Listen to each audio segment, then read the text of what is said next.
デスノートで世の中を変えてやる。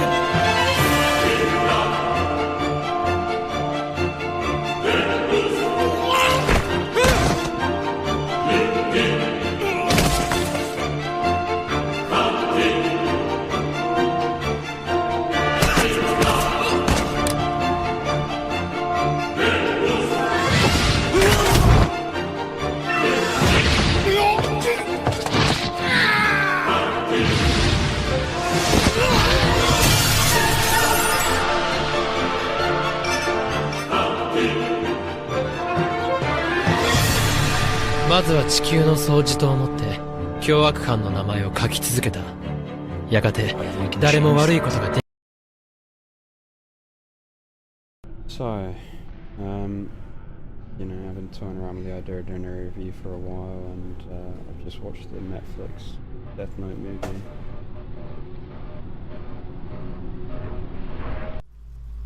All the people that make life miserable, make life dangerous.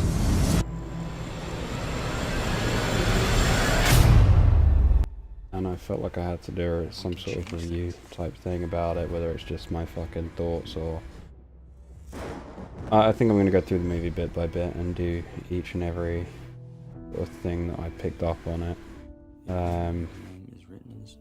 And, you know, I'm not just gonna fucking shit on it. I mean, a lot of this comes down to sort of Kevin Smith's, like, why not fucking do some shit? The world is full of fucking why, man. You tell people something, they'll tell you why. Throw a rock and you'll hit somebody with why. Like, hey man, I want to make a movie. Why? Why do you think you could do that? Why? Why? Nobody else is doing it. Why are you doing it? There's so much fucking why. You go out and you find why not. You surround yourself with why not. People are just like, why not? Where you're like, hey man, I'm gonna try something. Like, all right, why not? Let's give it a shot.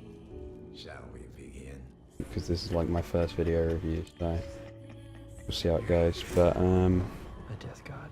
yeah. So the first, like, the movie opens like there's gonna be heavy spoiler territory throughout. So if you haven't seen the movie or you're thinking about watching the movie and you're not sure, I'd say probably don't watch it unless you want to see what's wrong, or watch it as its own thing, but don't really take the history of Death Note in with you when you do watch it. We could change the world. So, like, the film fucking opens. The first time you see Light, which is one of my main issues with the movie, he's sitting there writing out equations, which is the movie's instant way of trying to tell you that the character is smart because he's associated with equations. I thought he was, like, instantly dislikable.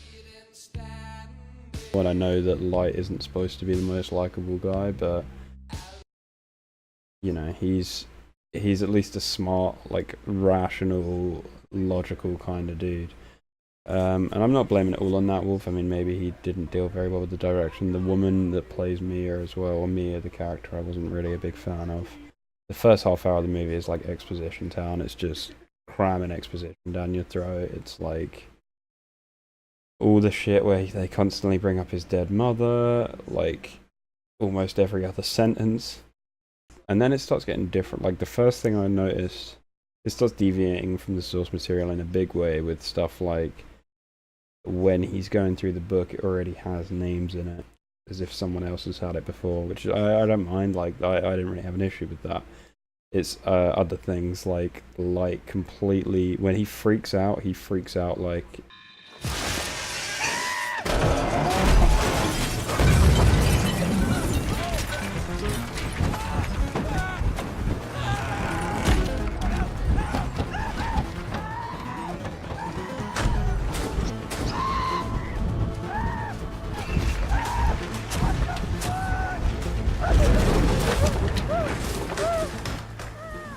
out like he screams at a high pitch, like a little bit. I don't know if that was intentional, but it just came across as really like really,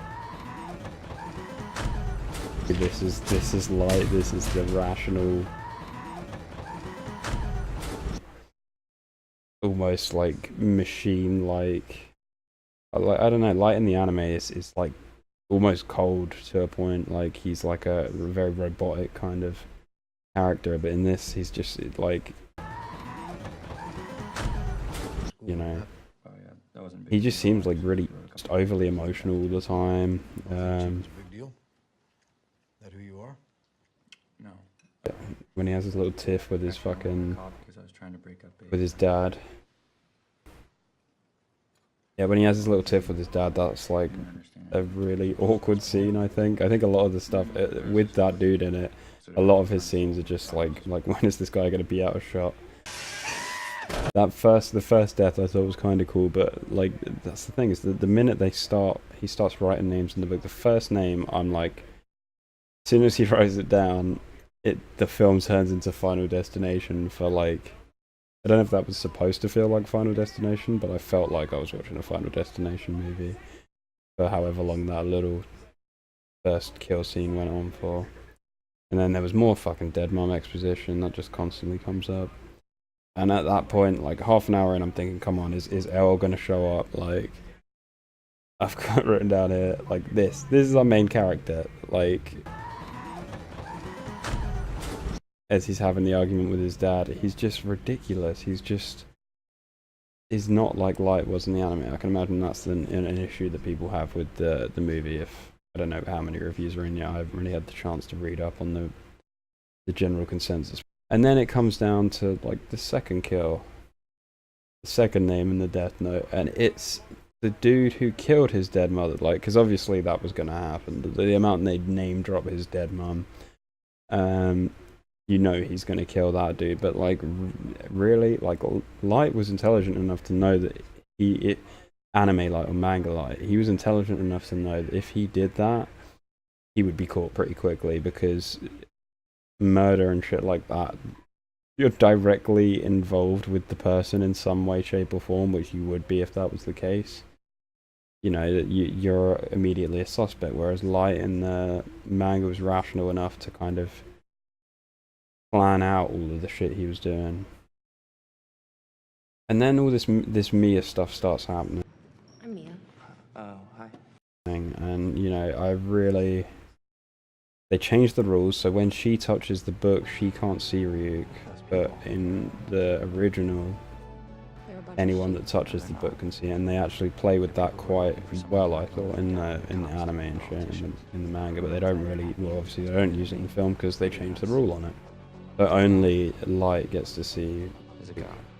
And Ryuk is pretty cool. Like, Willem Dafoe was genius casting, but there isn't enough of them chatting like there is in the manga or even the Japanese live action movie. I would say is better than this one. Oh my god, that scares the shit out of the bad guys until they don't want to. Yeah. So like, and then he after that first kill, or I guess it's the second kill if you include the test kill.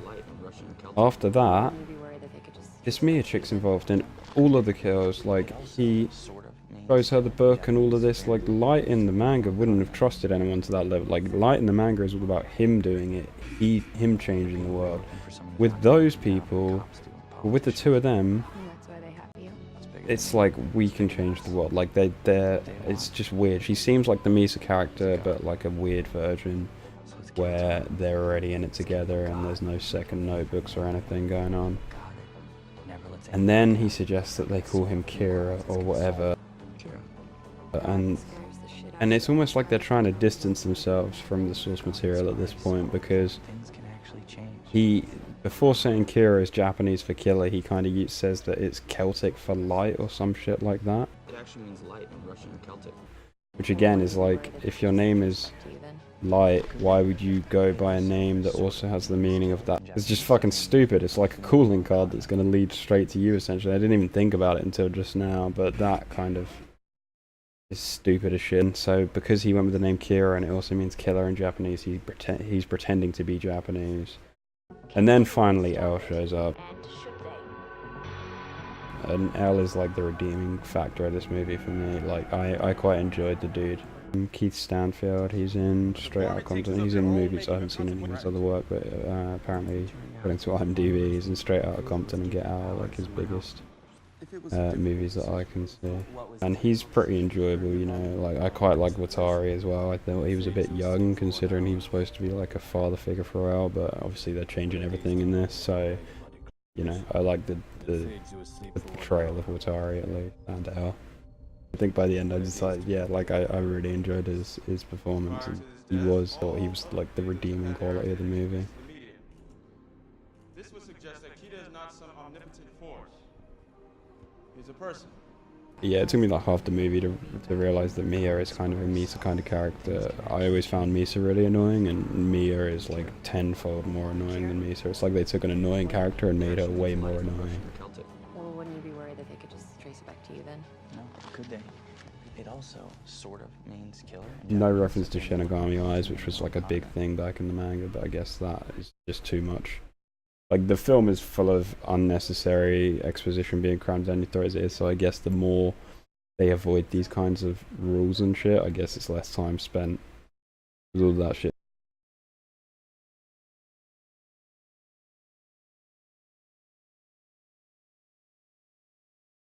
And then it just goes nuts. So they go to the Ferris wheel. There's like a chase sequence and shit, which watching Nat Wolf as Light just impossible to root for. So I was kind of hoping for things to go wrong for him and Mia the whole time, because they were both the most unenjoyable characters to watch, you know, like they were just they didn't have any Linda Lyle Taylor, like that shit. I thought they could have had that in there. And now I'm towards the end of the film, so like the Ferris wheel sequence, which is in the trailer, I have issue enough with that because, you know, it's the final 20 minutes of the movie. It's in the fucking trailer. So the minute I saw that and knew they were heading that way, you're kind of waiting for something to happen. You're waiting for that Ferris wheel sequence that's in the fucking trailer. Hope you know what you're doing.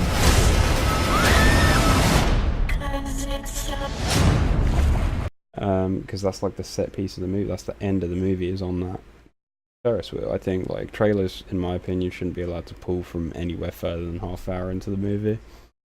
You know, because then you actually get surprised when you see the fucking thing, instead of thinking, oh, there's the Ferris wheel. Here comes the Ferris wheel sequence from the trailer. Then when they're on the Ferris wheel, I was just like, what the fuck is happening? Like, Mia turns out to be more like the Light was. Like, she wants to know, like, loads of shit goes down. I mean, I'm not really spoiling too much because I'm glossing over a lot of shit that happens towards the end, because I was just kind of watching it and thinking, what the fuck is going on? But that bit, like, the thing at the end where they're talking in the thing and she wants the book, and then he kind of talks around and she's like, I'm sorry, I love you. And he believes it. Like, it blew my mind. Like, I was sitting there going, no, she's obviously lying. Like, you really think you won her over with that piss poor little speech? And then she snatches the book out of the hand, as expected. It was kind of cool how, like, biggest spoiler of the movie, at the end, he had it all planned out. And it was, like, and he managed to kill her and save himself and all of this along the way.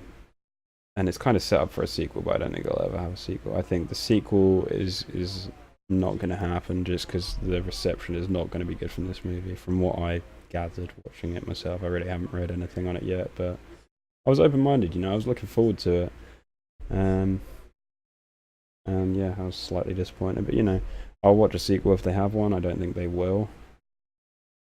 But yeah, I mean, it was alright. It had okay elements. I mean, it's not for the fans necessarily, or at all really, of like, you know, if you're expecting to see the same story with westernized, it's really not. They've cut out so much to be able to fit it in a movie that I don't know how they did it. Like, I was thinking maybe they're not going to have a sequel at the end, maybe it's going to be wrapped up, but the fact that they left it open for a sequel and it wasn't that great just kind of blew my mind a little bit, because the Japanese live action movie, it's two movies. It's first movie and then it ends and then there's a sequel.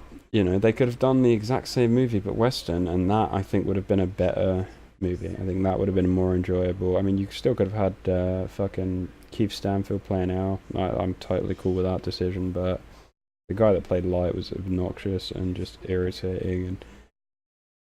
And there's the emo sequence where, like, it just reminded me of emo Spider-Man, you know.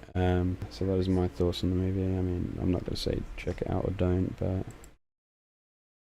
you know, that's my 2 cents on it. Thanks for watching. Yeah, if you enjoyed, then by all means leave a comment, or even if you didn't enjoy, leave a comment. You can say how I didn't look at the camera at all, how I mumbled too much, or how this video was just complete completely pointless.